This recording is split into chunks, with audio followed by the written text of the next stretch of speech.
Hey everyone, we're going to talk about what Congress is going to pass towards the end of the Vietnam War, which shows that they had regret.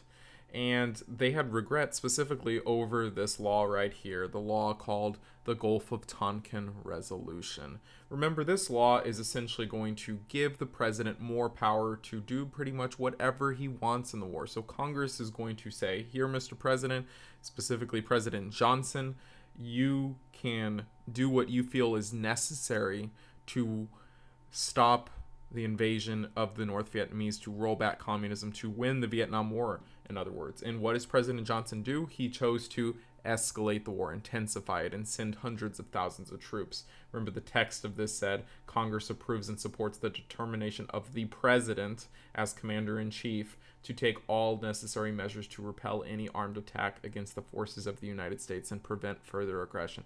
That's what this law, the Gulf of Tonkin Resolution, did. And it was a response to that incident where U.S. ships were attacked off the coast of Vietnam. And Johnson, like we said, escalated it. But what we're talking about today is regret over this law.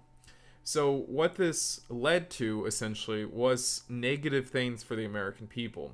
Because of increased involvement, because of escalation of the Vietnam War, 58,000 Americans died by the end of this war, which lasted nearly 2 decades. There were huge anti-war protests all over the United States. Young people, students, everywhere pretty much.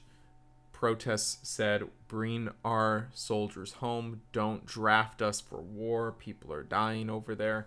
We need to come home. You need to take them home, those soldiers home.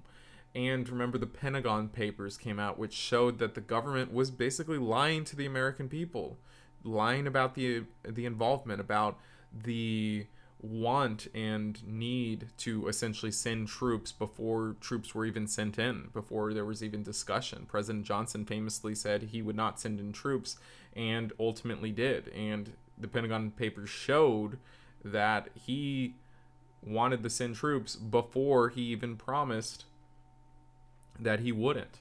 So this is why the Gulf of Tonkin Resolution is going to be a regret. So Congress is going to try to fix this problem, try to say, okay, the Gulf of Tonkin Resolution was a mistake.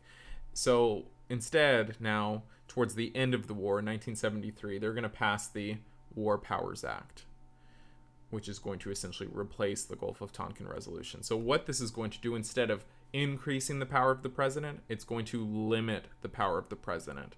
It's going to say, Mr. President, you have too much power over war. Let's limit that power. So here's some specifics of what it does. First of all, it basically says the president's going to have to get permission from Congress if they want to use the armed forces, if they want to use the military, or if the United States was attacked. Then they don't have to get permission from Congress. So they could only use the military if they asked Congress or if the United States were attacked. And if the United States was attacked, the president only has 60 days to use those troops before they need congressional permission.